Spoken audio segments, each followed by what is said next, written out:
नमस्कार दोस्तों, हरे कृष्णा, राधे राधे।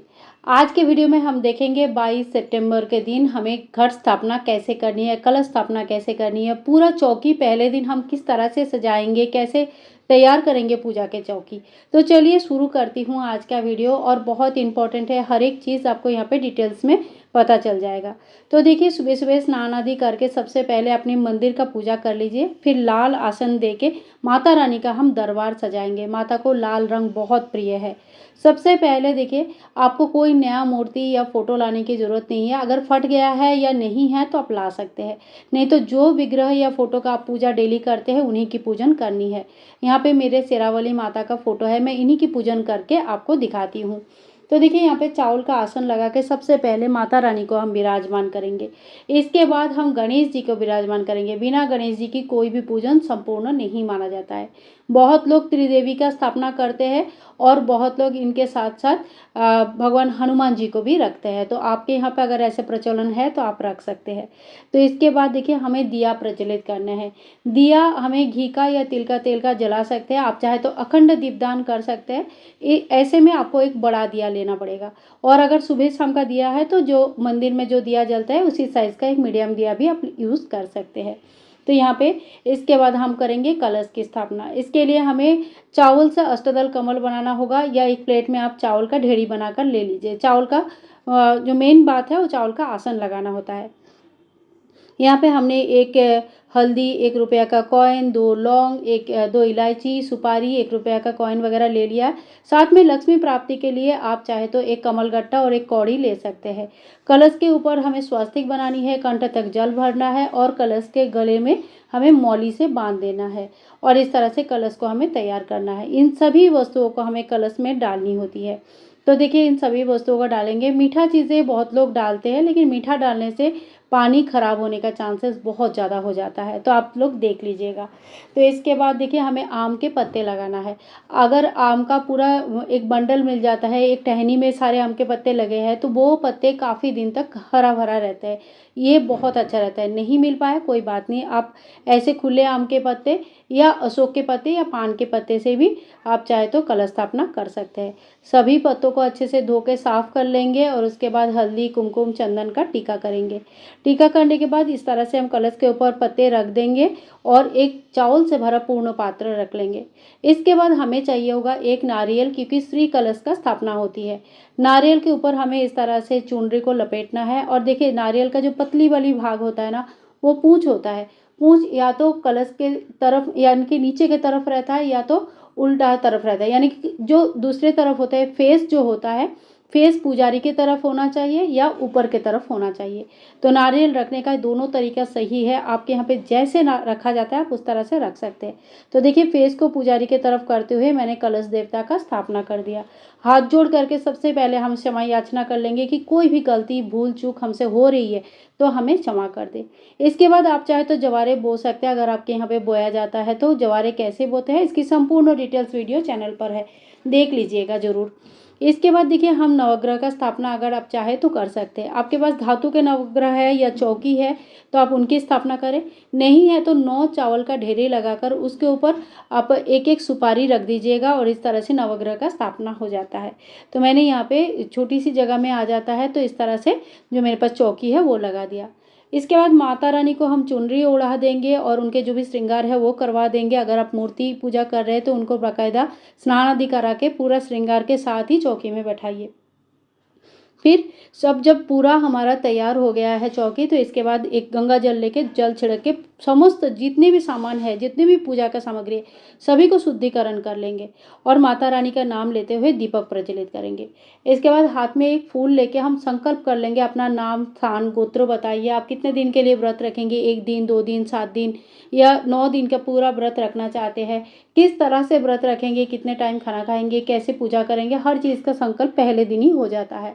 तो इन सभी चीज़ों को माता रानी के सामने रखते हुए हम संकल्प ले लेंगे और माता रानी से ये भी प्रार्थना करेंगे कि अगर इस बीच कोई भूल चूक हो जाती है अनजाने में तो हमें माफ़ कर दे। तो देखिए, संकल्प होने के बाद हम पूजा शुरू करेंगे। पूजा के लिए एक लोटे में जल लेंगे, जो गंगा जल हमने लिया था, और स्नान का भाव करते हुए सर्वप्रथम हम गणेश जी को स्नान कराएंगे। ओम गंगा गणेशाय नमः, ओम गंगा गणेशाय नमः, ओम गंगा गणेशाय नमो नमः। इस तरह से गणेश जी को स्नान कराने के बाद माता रानी को स्नान कराएंगे, नवग्रह को स्नान कराएंगे, और फिर जो कलश हमने रखा है कलश को भी स्नान कराएंगे। कलश में सभी देवी देवता का वास माना जाता है, इसीलिए हमेशा ही कलश का पूजा करना बहुत जरूरी है। साथ ही में जो जवारे हमने बोए हैं इसमें भी थोड़ी सी जल छिड़काव कर देंगे। इसके बाद हमें गणेश जी को वस्त्र अर्पण करना है। ओम वस्त्रम समर्पयामि, इस मंत्र का जाप करते हुए गणेश जी को हम कलावा अर्पण करेंगे, फिर जनेऊ अर्पण करेंगे, माता रानी को भी कलावा अर्पण करेंगे, और जो हमने जो नवग्रह स्थापित करके रखेंगे उनको भी कलावा अर्पण करेंगे। तो देखिए बहुत ही सावधानी से हमें कलावा अर्पण करना है, क्योंकि एक बार जब हम स्थापित कर देते हैं उसके बाद उनको बार बार हिलाया नहीं जाता। अगर आपके पास चौकी है या धातु के बना हुआ नवग्रह है तो ज़्यादा हिलते नहीं है, लेकिन अगर आपने सुपारी से नवग्रह बनाया है तो बहुत ही ध्यान से उनकी पूजन करनी होती है। इसके बाद सभी देवी देवता को हम टीका करेंगे। तो गणेश जी से हमें टीका करना शुरू करना है, और धीरे धीरे माता रानी के जितनी भी स्वरूप है सभी को हमें टीका करनी है। इसके बाद देखिए चंदन का हम ले लेंगे। चंदन से हमें भगवान शिव जी की, हमारे यहाँ पे देखिए शिवलिंग बना हुआ है, तो शिव जी को हमेशा चंदन भस्म यही चढ़ता है, तो चंदन से टीका करेंगे। साथ ही में जो नवग्रह है इनको भी हम चंदन से ही टीका करेंगे।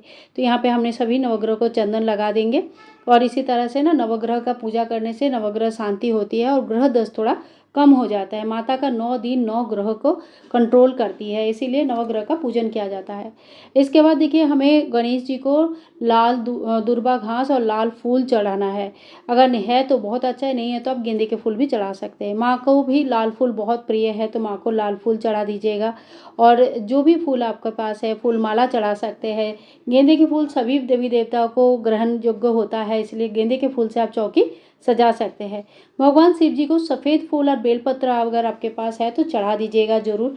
भगवान शिव जी को पूजा आज के करना बहुत ज़रूरी है। हम लोग अक्सर भूल जाते हैं, नवरात्रि की पूजा में भगवान शिव जी की सूक्ष्म रूप से पूजन होती है, तो इस बात को ध्यान रखिएगा हमेशा। और इसके बाद देखिए माता रानी को एक पान के पत्ते के ऊपर बतासा, सुपारी, लौंग, इलायची डालकर माँ को भोग में लगाया जाता है। ये प्रधान भोग होता है, और कोशिश कीजिएगा हर रोज़ इस तरह से पान का भोग लगाने के लिए। तो यहाँ पे मैंने पान का भोग लगा दिया। साथ ही में माँ को श्रृंगार का सामग्री अर्पण किया जाता है। तो यहाँ पे 1, 2, 16 जितने आपसे बन पड़ता है उतना श्रृंगार का सामग्री माँ को चढ़ाइए। साथ ही में हम सिंदूर चढ़ाएंगे माँ को, और पूजा के अंत में हम माता को सिंदूर लगाते हैं और माँ से सुहाग लेते हैं। गणेश जी को भी हमने यहाँ पे भोग लगा दिया, बतासा का भोग लगा दिया। देखिए पहले दिन घी का भोग लगता है, तो आप घी का भोग लगा सकते हैं। इसके अलावा माँ के लिए जो भी थाली आप बनाएंगे वो भोग थाली लगा सकते हैं।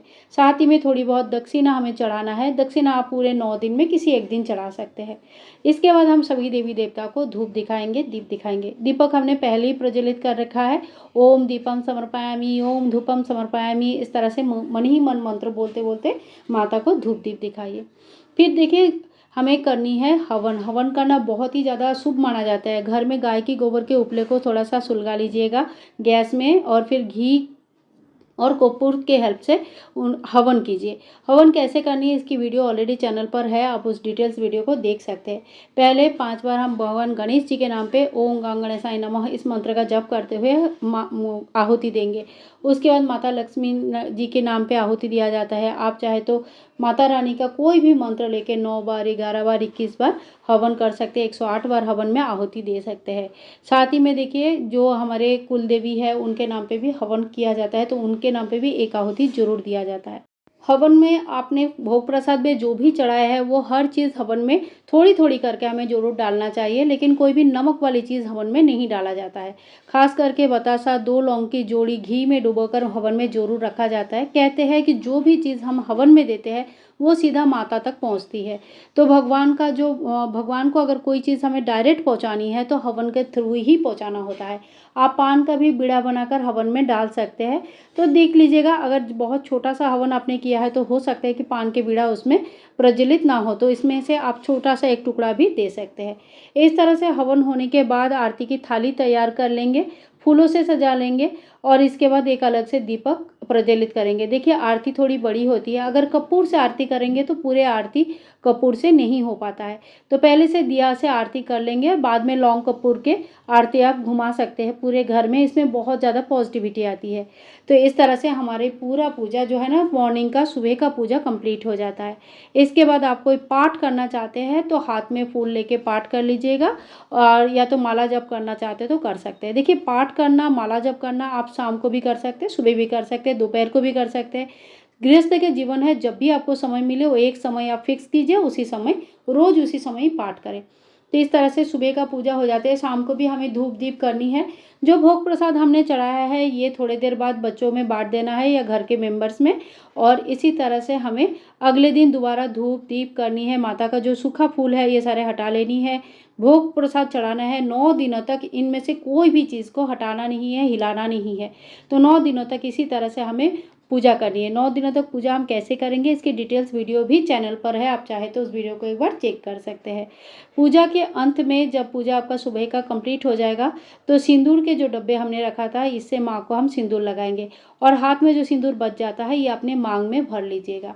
तो ये माता का सुहाग का आशीर्वाद होता है। हर सुहागन लेडीज़ को ये जरूर उपाय जरूर करनी चाहिए, और हम मतलब जरूर करेंगे, ठीक है। तो इस तरह से माँ का पूजा कंप्लीट हो जाता है। सो फ्रेंड्स, आज के लिए इतना ही। शुद्ध सात्विक तरीके से हमें 9 दिन की पूजा करनी है, माता रानी की आराधना करनी है। अगर पूजा विधि आप लोगों को अच्छा लगा तो please like share and comment, channel को सब्सक्राइब करके रखिएगा। और सरल पूजा विधि बिना कलश स्थापना घट स्थापना कभी कर सकते हैं, उसके भी वीडियो चैनल पर उपलब्ध है। मिलूंगी नेक्स्ट वीडियो में, तब तक के लिए bye bye and take care.